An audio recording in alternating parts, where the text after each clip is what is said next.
दोस्तों, हम अपने जीवन में हमेशा अपने मन को लेकर परेशान रहते हैं। हम यह सोचते हैं कि हमारा मन भला शांत कैसे होगा। हमारे मन में तो तरह तरह के विचार चल रहे हैं। हम काम कुछ और करना चाहते हैं, लेकिन हमारा मन हमसे कुछ और ही काम करवा लेता है। इससे पहले कि आप अपने मन को शांत करने का प्रयास करें, यह जानना जरूरी है कि मन का व्यवहार शांत होने वाला है ही नहीं। अगर मन शांत होने वाला हो सकता तो इस दुनिया में सभी के मन शांत हो गए होते और हर कोई अपना जीवन सुखी सुखी बिता रहा होता। फिर न तो कोई हंगामा होता और न ही किसी तरह की कोई तकलीफ। सभी का जीवन खुशी खुशी बीत रहा होता। फिर न तो आप और न ही मैं पैसे कमाने के पीछे भाग रहे होते। समस्या तो यह है कि हम ज्यादा से ज्यादा चीजें इकट्ठा करना चाहते हैं, क्योंकि हमें लगता है कि हमारे पास जितनी ज्यादा चीजें होंगी हम उतना ही सुखी रहेंगे।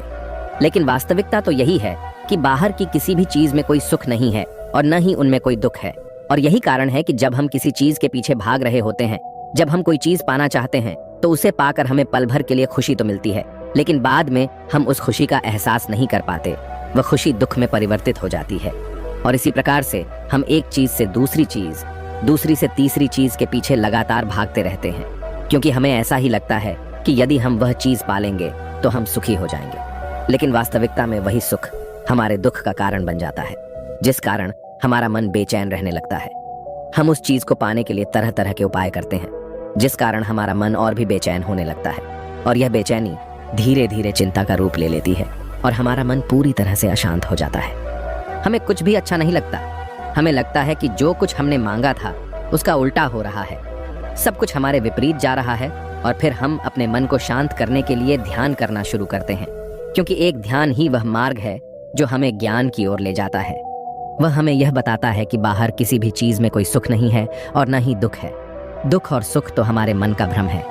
यह हमारे मन की एक उपज है, जिसके लालच में हमारा मन हमें यहाँ वहाँ भगाता रहता है। जैसे कि महीनों से भूखे एक भिखारी को अगर एक सूखी रोटी भी मिल जाए तो वह उसके लिए सुख है, वह उसके लिए अमृत है। और ठीक उसी के विपरीत यदि किसी धनवान के घर पर 56 प्रकार के भोग भी बन जाए, तब भी वह उसे खाकर तो दुखी ही रहेगा। यह तो उनकी मनस्थिति पर निर्भर करता है। इसे और अच्छे से समझने के लिए आज की जो कहानी मैं आपको सुनाने जा रहा हूँ, इस कहानी के माध्यम से आप यह समझ पाएंगे कि हमारे मन की स्थिति क्या है और हम इसे कैसे नियंत्रित कर सकते हैं। तो चलिए बिना किसी देरी के कहानी शुरू करते हैं। एक समय की बात है, एक गांव में एक युवक रहता था जिसका मन बहुत ही अशांत रहता था। वह हमेशा तनाव में रहता। वह अपने मन को शांत करना चाहता था, लेकिन उसे कोई भी उपाय नजर नहीं आ रहे थे। उसके जीवन में कई प्रकार के दुख थे, जिनके कारण वह हमेशा तकलीफ में रहता, तनाव में रहता। एक दिन उसे पता चला कि उसके गांव में एक बौद्ध भिक्षु आए हुए हैं, जो सभी को दुख और सुख पर उपदेश दे रहे हैं। वह युवक तुरंत ही घर से निकला और उनके आश्रम जा पहुंचा। वहां पर पहुंचने के बाद उस युवक ने देखा कि वह बौद्ध भिक्षु सभी गांव वालों को उपदेश दे रहे थे। बौद्ध भिक्षु कह रहे थे कि सभी के जीवन में कोई न कोई सुख और दुख तो आता ही रहता है, जिस कारण हमारा मन बहुत अशांत रहता है। और एक अशांत मन इस दुनिया का कोई भी सुख नहीं ले सकता। फिर चाहे उसे पूरी दुनिया की धन दौलत ही क्यों न मिल जाए, वह उसे पाकर भी दुखी ही रहेगा। परंतु जिस व्यक्ति का मन शांत है, उसके पास चाहे कुछ भी हो या न हो, वह हर छोटे पल का आनंद ले सकता है। वह हर पल को खुशी खुशी जी सकता है। इस दुनिया का और इस जीवन का परम सुख भी प्राप्त कर सकता है। इतना कहकर उन बौद्ध भिक्षु ने अपना प्रवचन समाप्त कर दिया और वापस आश्रम की ओर लौट गए। युवक भी उनके पीछे पीछे आश्रम पहुंच गया और इस युवक ने उन बौद्ध भिक्षु से कहा, हे गुरुवर, अभी कुछ देर पहले आप उपदेश दे रहे थे कि एक शांत मन हर पल का आनंद ले पाता है, हर पल को सुखी सुखी जी पाता है। लेकिन इस दुनिया में सभी के पास मन है और सभी के मन अशांत है, तो ऐसे में भला अपने जीवन को कोई सुखी सुखी कैसे जी सकता है? इस दुनिया में शांत मन किसी के पास नहीं। मेरे पास भी एक ही मन है और वह भी शांत नहीं है।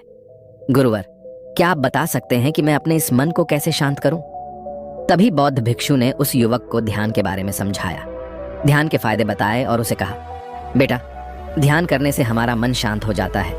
हम विचारों के दलदल से बाहर आने लगते हैं और इस कारण हमारे जीवन में सुख उत्पन्न होने लगता है। यदि तुम भी अपने जीवन में सुखी होना चाहते हो, अपने मन के इन विचारों के दलदल से बाहर निकलना चाहते हो, तो तुम्हें ध्यान करना चाहिए। तुम्हें ध्यान का अभ्यास करना चाहिए, क्योंकि यही वह मार्ग है जो तुम्हारे मन को शांत कर सकता है और तुम्हें सही राह पर ला सकता है। उस युवक ने उन बौद्ध भिक्षु की बात मान ली। उस युवक ने उन बौद्ध भिक्षु को प्रणाम किया और वापस घर चला गया। घर पहुंचने के बाद उसने ध्यान करना शुरू किया। वह रात भर ध्यान करता रहा, लेकिन उससे उसे कोई लाभ नहीं हुआ। इस कारण वह अगली सुबह फिर से उन बौद्ध भिक्षु के पास पहुंचा और उन बौद्ध भिक्षु से कहता है, गुरुवर, आपके कहे अनुसार मैंने रात भर ध्यान किया है, लेकिन उससे मुझे कोई लाभ नहीं हुआ। मेरा मन तो अभी भी अशांत है। आप तो कह रहे थे कि ध्यान करने से हमारा मन शांत हो जाता है। तभी वह बौद्ध भिक्षु उस युवा से कहते हैं, ध्यान कोई एक बार करने की चीज नहीं है, ये तो अभ्यास है और धीरे धीरे समय के साथ मन शांत होता जाएगा। इस पर वह युवक कहता है, हे गुरुवर, मेरे पास इतना समय नहीं है, मुझे कोई ऐसा मार्ग बताइए जिससे जल्दी जल्दी मेरा मन शांत हो जाए और मैं खुशी खुशी अपना जीवन जीने लग जाऊं। ऐसे तो मेरा बहुत समय बर्बाद हो जाएगा। मुझे कुछ ऐसा बताइए गुरुदेव जिससे मेरा मन आज के आज और अभी शांत हो जाए, जिससे मैं सुख की अनुभूति कर पाऊं, मुझे सुकून मिले। उस युवक की यह बात सुनकर बौद्ध भिक्षु मुस्कुराने लगे। उन्होंने उस युवक से कहा, बेटा, मेरे पास तुम्हारे लिए कुछ ऐसा है जिससे तुम्हारा मन अभी के अभी शांत हो जाएगा। इतना कहकर वह बौद्ध भिक्षु अपने आश्रम में गए और अंदर से एक घड़ा लेकर आए और उस युवक को थमाते हुए कहते हैं, जाओ और पास की बह रही उस नदी से इस घड़े में पानी भर कर लाओ। उन बौद्ध भिक्षु के इतना कहने के बाद उस युवक ने वह घड़ा हाथ में ले लिया और नदी की तरफ जाने लगा। उसके बाद मन ही मन सोच रहा था कि लगता है यह गुरु पागल है, इन्हें कुछ नहीं पता। भला यह घड़ा मेरे जीवन में शांति कैसे ला सकता है? ये मेरे मन को शांत कैसे कर सकता है? लेकिन उसके पास और कोई रास्ता नहीं था, जिस कारण उसने घड़ा लिया और पास वाली नदी के पास पहुंच गया। उसने उस नदी में से उस घड़े में पानी भरना शुरू किया, लेकिन जैसे ही उस व्यक्ति ने उस घड़े को नदी से बाहर निकाला तो उस युवक ने देखा कि उस घड़े के चारों ओर छोटे छोटे छेद हैं, जिससे पानी तेजी से बाहर की ओर निकल रहा था। उसने लगातार कई बार प्रयास किए, लेकिन काफी बार कोशिश करने के बाद भी वह उस घड़े को पूरा नहीं भर पाया और थक हार कर उन बौद्ध भिक्षु के पास वापस लौटा और क्रोधित होकर कहता है, गुरुवर, आपने यह कैसा घड़ा दिया है? इसके चारों तरफ तो छेद है, भला मैं इसमें पानी कैसे भरकर ला सकता हूँ? जब भी मैं पानी भरता हूँ, इस घड़े के छेदों से सारे पानी बाहर निकल जाते हैं। इस घड़े को मैं पूरा नहीं भर सकता। तभी वह बौद्ध भिक्षु उस युवक को शांत कराते हुए कहते हैं, बेटा, शांत हो जाओ, तुम्हें तुम्हारे प्रश्न का जवाब ही तो दे रहा हूँ, और यदि तुम क्रोधित अवस्था में इस जवाब को सुनोगे तो इसे समझना तुम्हारे लिए मुश्किल हो जाएगा। इसलिए शांत हो जाओ और मेरी बात समझने का प्रयास करो। ये जो घड़ा मैंने तुम्हें दिया है, इसे अपना मन समझो, और मन केवल दो ही प्रकार से शांत हो सकता है। पहला यह कि तुम उसे लबालब पूरा भर दो और उसमें कुछ भी और आने जाने की जगह न बचे। क्या तुम इस घड़े को इस प्रकार भर सकते हो? इस पर वह युवक कहता है, हे गुरुवर, मैं इस घड़े को लबालब नहीं भर सकता, क्योंकि जब भी मैं इसमें पानी भरता हूँ, सारा पानी तो छेद से बाहर निकल जाता है। तभी वह बौद्ध भिक्षु उस युवक से कहते हैं, ठीक इसी तरह हम भी अपने मन को कभी नहीं भर सकते। हम जितना इसमें डालते जाएंगे, वह सब कुछ हमारे शरीर के द्वारा बाहर आता रहेगा।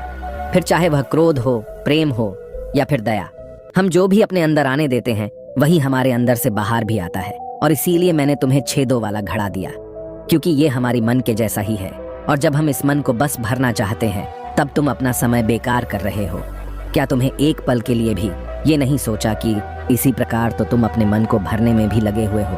क्या इससे तुम्हारा समय बर्बाद नहीं हो रहा? क्या इससे तुम्हारा जीवन बर्बाद नहीं हो रहा? क्योंकि जिस भी चीज से तुम अपने मन को भरोगे, वह तो बाहर निकल ही जाएगी। उस युवक को अपनी गलती का एहसास हुआ। वह तुरंत उन बौद्ध भिक्षु के चरणों में गिर गया और उन बौद्ध भिक्षु से कहता है, गुरुवर, आपने सच कहा। मैंने कभी भी इसके बारे में नहीं सोचा कि मैं अपना जीवन अपने आप ही बर्बाद कर रहा था। ठीक है, मैं तो इस बात से अनजान था, लेकिन आज आपने मेरी आंखें खोल दी। परंतु गुरुवर, अगर यह मन को पूरी तरह भरने का पहला तरीका मन को शांत नहीं कर सकता, तो मन को शांत करने का दूसरा तरीका कौन सा है? गुरुवर मुस्कुराते हुए उस आदमी से कहते हैं, दूसरा तरीका है कि अपने मन को पूरी तरह खाली कर दो। इस पर वह व्यक्ति कहता है, गुरुवर, आप ही मुझे बताइए कि मैं अपने मन को खाली कैसे कर सकता हूँ। तभी बौद्ध भिक्षु कहते हैं, बेटा, यह तो बहुत ही सरल है। बाहर का कूड़ा अपने भीतर मत जाने दो। इस प्रकार तुम्हारा मन अपने आप ही खाली हो जाएगा। वह व्यक्ति कुछ देर सोच विचार करने के बाद बौद्ध भिक्षु से कहता है, हे गुरुदेव, यह कैसे संभव है? जो भी हम देखते हैं, सुनते हैं, वह हमारे मन में ही तो जाता है, वह हमारे भीतर की ओर ही तो जाता है। फिर मैं उसे कैसे रोक सकता हूँ? इस पर बौद्ध भिक्षु मुस्कुराने लगे और उस युवक से कहते हैं, बेटा, मैं तुम्हें यही तो समझाने का प्रयास कर रहा हूँ कि मन को केवल ध्यान से ही जीता जा सकता है, और एक दिन ध्यान करने से कुछ नहीं होने वाला। हमें इसके लिए समय देना होगा, हमें इसके लिए धैर्य रखना होगा, इसका निरंतर अभ्यास करना होगा। आगे बौद्ध भिक्षु उस युवा से कहते हैं, बेटा क्या तुम्हें प्यास लगी है? युवक कहता है, हाँ गुरुवर, मुझे बहुत जोरों की प्यास लगी है। इस पर उन बौद्ध भिक्षु ने उस युवक को पानी पिलाया और कहा, ये लो पानी पी लो, इससे तुम्हारी प्यास बुझ जाएगी। लेकिन मुझे एक बात बताओ, क्या आज पानी पी लेने से फिर तुम्हें कभी प्यास नहीं लगेगी? तुम कभी फिर मुझसे पानी नहीं मांगोगे? इस पर वह युवक कहता है, गुरुवर आप कैसी बातें कर रहे हैं? पानी तो हमारे जीवन का एक हिस्सा है, इसके बिना तो हम मर जाएंगे। और आप कह रहे हैं कि आज पानी पी लो और उसके बाद मैं कभी पानी न पीऊं। ये भला कैसे संभव है? प्यास तो हमें रोज आती है और हम रोज पानी पीते हैं, इसके बिना तो हम मर जाएंगे। तभी बौद्ध भिक्षु मुस्कुराते हुए उस युवक से कहते हैं, ठीक इसी प्रकार एक दिन के ध्यान से हमारा मन शांत नहीं हो सकता। उसे भी रोज भूख लगती है और उसे रोज रोज हमें आहार भी देना पड़ता है। उसे भी रोज पानी पीने की जरूरत पड़ती है और ठीक उसी प्रकार हमें हर दिन ध्यान करने की भी जरूरत पड़ती है।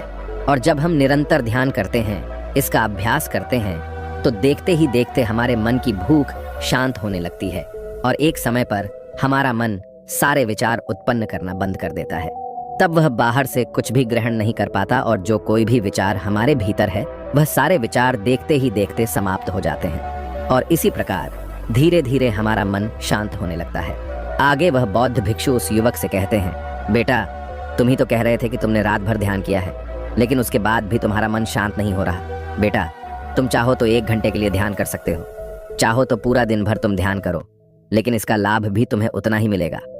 अर्थात मान लो तुम 1 दिन के लिए ध्यान करते हो तो इससे तुम्हारे मन को भी शांति केवल कुछ समय के लिए ही मिलेगी। ये हो सकता है कि वह 1 घंटे के लिए शांत रहे या फिर केवल कुछ क्षणों के लिए, लेकिन वह शांत अवश्य होगा। लेकिन जैसे ही उसे फिर से भूख लगेगी, वह फिर से अशांत हो जाएगा और फिर से यहाँ वहाँ भागने लगेगा और वह अपने विचारों की तलाश में आगे बढ़ेगा, क्योंकि उसे भी तो भूख लगी है, उसे भी तो खाना चाहिए, उसे भी तो पानी चाहिए। जैसे कि जब तुम्हें भूख लगती है तुम अशांत हो जाते हो, क्योंकि तुम्हें भोजन चाहिए, पानी चाहिए, ताकि तुम अपने पेट की भूख को मिटा सके और तुम्हें शांति मिले। इस पर वह युवक कहता है, आप सत्य कहते हैं, मैं ही गलत था, मेरी ही गलती है। मैं अपने मन को अवश्य शांत करके रहूंगा, फिर चाहे इसके लिए मुझे कितना भी समय क्यों न लग जाए, मैं भी उस सुख को प्राप्त करके ही रहूंगा। मैं इस खाली घड़े में पानी भरकर अपने जीवन को बर्बाद नहीं करना चाहता। मैं अपने मन को शांत करके ही रहूंगा, मैं अपने मन को पूरी तरह से खाली कर दूंगा। इतना कहकर उस युवक ने उन बौद्ध भिक्षुओं को प्रणाम किया और वापस अपने घर की ओर लौट गया। दोस्तों, हम लोगों के जीवन में भी कई प्रकार की समस्याएं हैं और हम उन समस्याओं का समाधान करना चाहते हैं, और अंत में हमें जो मार्ग मिलता है वह ध्यान है। हम ध्यान तो करना चाहते हैं, लेकिन हम उसके परिणाम को तुरंत पाना चाहते हैं। जब हम शुरू में ध्यान करते हैं तो हमें उसका कुछ भी लाभ नहीं मिलता और हमें लगता है कि यह व्यर्थ है, इससे हमें कोई भी फायदा नहीं होने वाला, क्योंकि हमें तो सब कुछ जल्दी जल्दी चाहिए। लेकिन वास्तविकता तो यही है कि ध्यान सब्र और समय मांगता है और साथ ही उसे शांति भी चाहिए। परंतु हम इतने अशांत हैं कि हमारे भीतर ये तीनों चीजें नहीं हैं। इसीलिए अपने भीतर धैर्य पैदा करें। जब आपके भीतर धैर्य पैदा होगा, तभी आप सब्र, समय और शांति के महत्व को समझ पाएंगे और फिर आपका समय चाहे कैसा भी क्यों न चल रहा हो, आप हर समय खुश रहना सीख जाएंगे। अगर आपका मन अशांत है तो यह किसी और के हाथों में नहीं है कि वह आपके मन को शांत कर सके। यह तो आपके हाथों में है कि आप अपने मन को किस प्रकार और कितनी देर तक के लिए शांत कर सकते हैं। दोस्तों, आपने आज के इस वीडियो से क्या सीखा वह मुझे आप कमेंट में बता सकते हैं। इसी के साथ में उम्मीद है कि आपको आज की वीडियो पसंद